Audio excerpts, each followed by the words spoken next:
Hi, my name's Kevin Hicks. Welcome to my YouTube channel, The History Squad. Now, today's film or video, call it what you will, has been nominated by my Patreon members. Thanks, guys. We've titled it The Second Roman Invasion of Britain. You see, somebody been there before. Yeah, Julius Caesar, 55 BC, reconnaissance, couple of legions, had a go, but he came back a year later, 54 BC, 5 legions, 600 ships loads of men and equipment.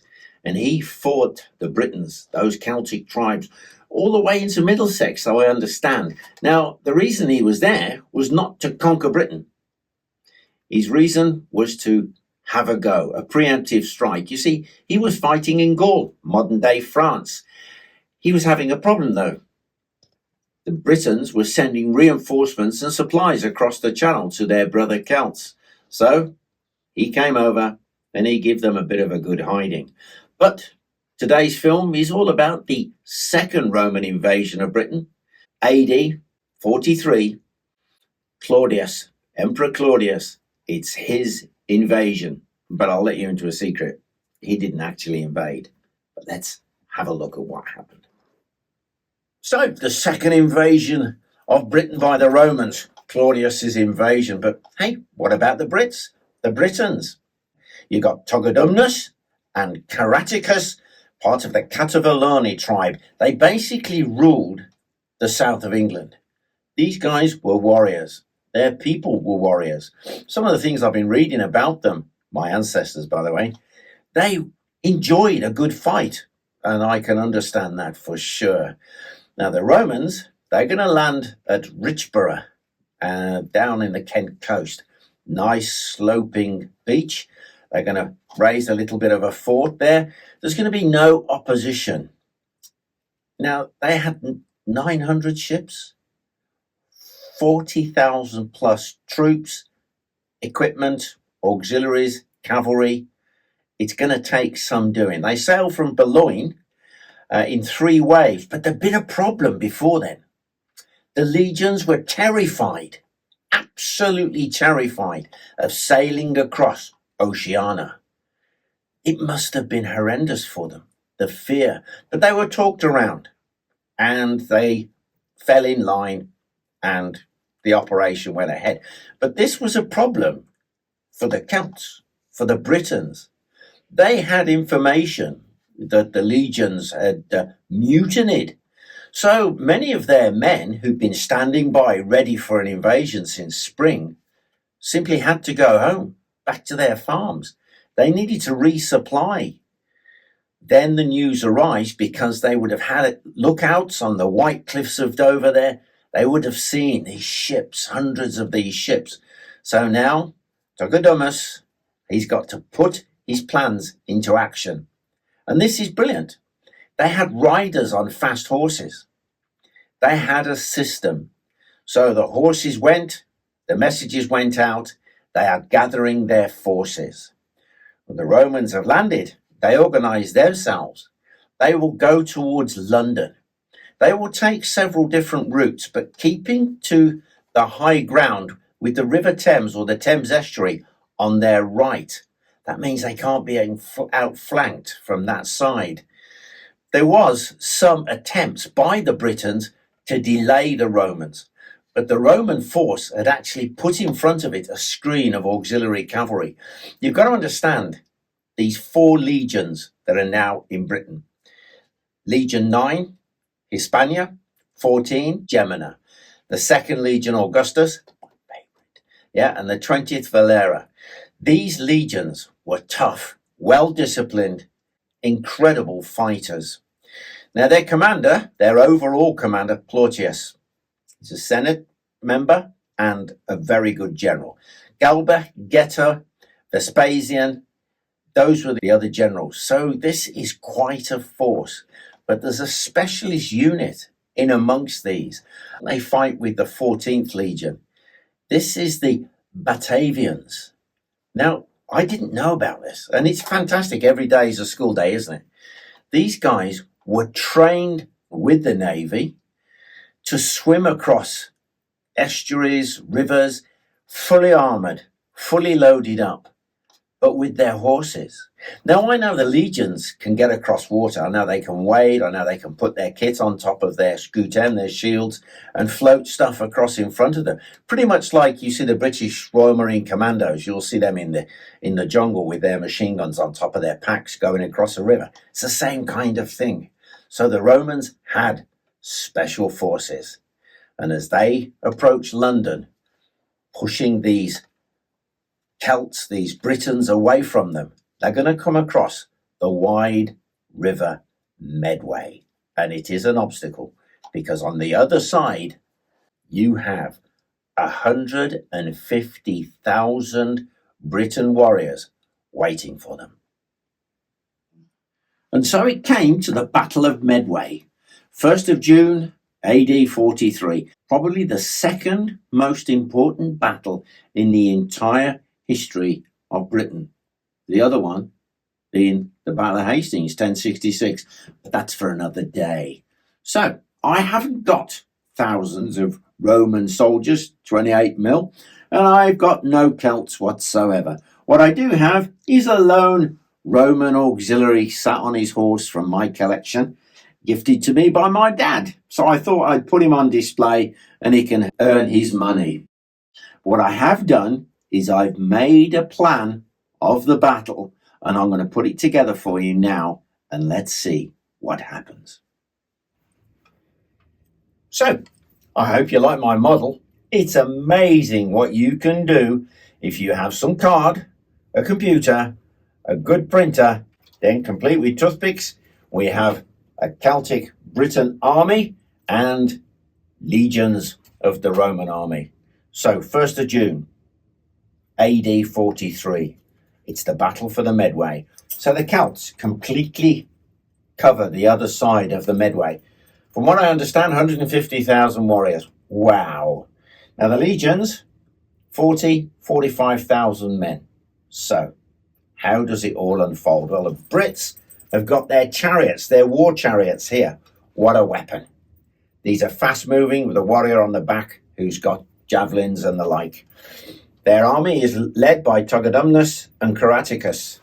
These are of the Catavaloni tribe, my ancestors. But these guys are brothers. They're going to fight to the bitter end. So the Romans have got a real problem. There's a fast moving tidal river. The old town of Rochester is just down. I know this area quite well. My brother-in-law lives there. So they will survey it. They will watch. They will look. These are professional Roman soldiers led by professional officers. They know their job. So they will probe. They will look. And they're going to move fast. But most important, what we have here are the Batavians, the auxiliary cavalry, been attached to the navy, now to the Legion 14. These are experts at getting across a river. And it's amazing. If they got time, they will swim their horses across, dragging their shields behind with all their equipment on it, floating on a reed float that they make. But this is an assault, and it's different. The Batavians are going to kick this whole business off. But before I go into this, let's have a look.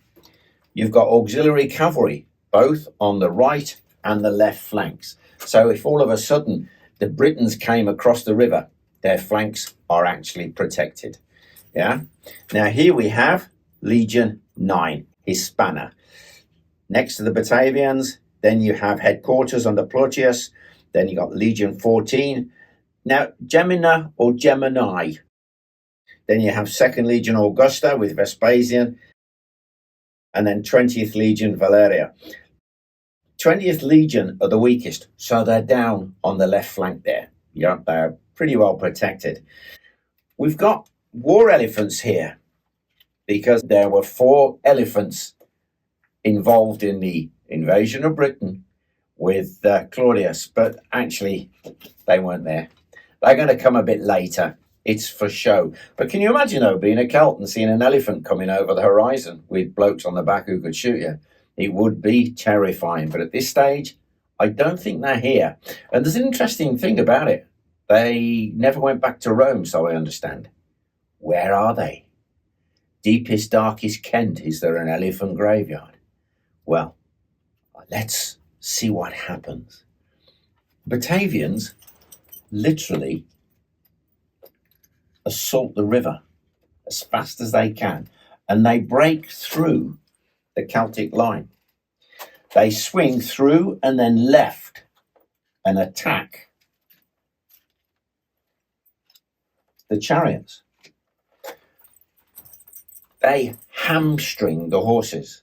In one foul swoop, this feared weapon of the Celts, these chariots, are no more. All of a sudden, the Celts have Romans on their side of the river, and they have no chariots. Meanwhile, horses wade out into the river against the stream to break the power of the water. So this is downstream. But if the tide's coming in or flowing, you've got these heavy horses on both sides. Now, if the current is flowing this way, it'll be broken by these horses, and these men and these horses will pick up anybody who slips or gets washed away. Wow, this is normal for them. Then the second legion attack, wading through the river, and they hit the Celts so hard that in no time they capture the island. But that's fine. Now they've got a fight on land. But the Celts fight back. This is not a pushover. The Celts fight hard and furious. But the second legion is too strong. They will push the Celts. They will breach the Celts.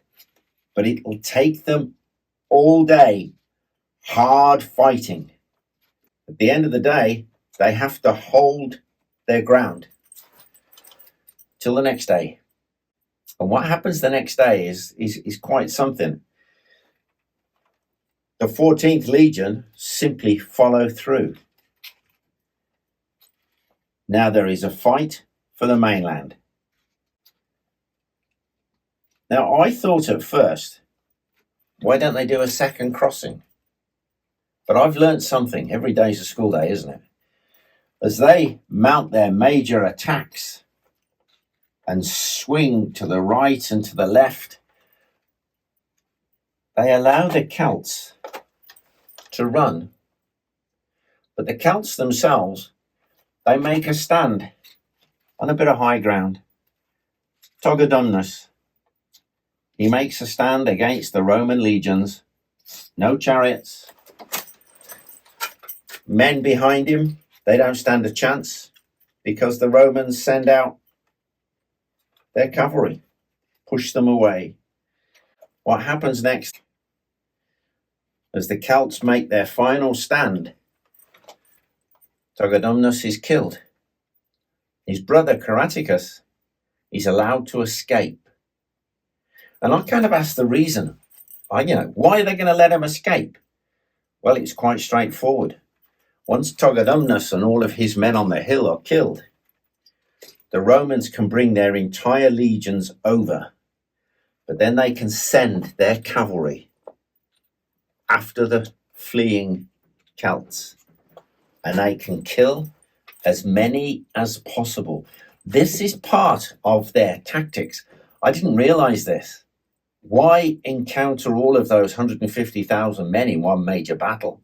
Why not break through, kill many as you can there, form up your legions, get them ready, and then march on? A march on they did. Their cavalry killed thousands on the approach to London. But when the legions actually arrive in the southern banks of the River Thames, there's not going to be a major battle. The Celts have gone beyond. But they mustn't enter London. They've got to wait. There's somebody missing.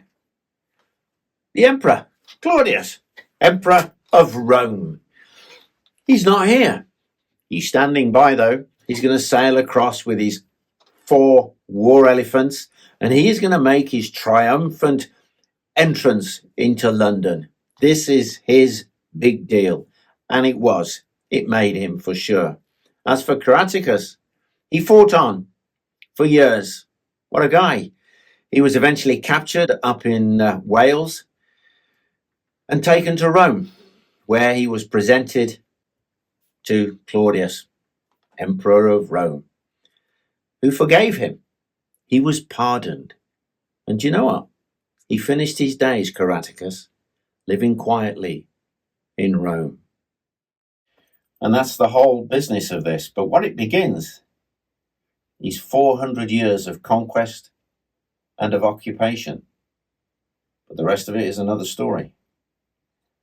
Well, I hope you enjoyed that video. If you did, thumbs up, like, share, and subscribe. And don't forget to turn on the notification button so that you know what's coming next. But before I finish, quick shout out to some of my Patreon members. I have to read them. So we've got Danda Lynch, Michael Undervold, and Sandy Higgins. Thanks for your support, guys. Yeah, it is much appreciated. See you soon.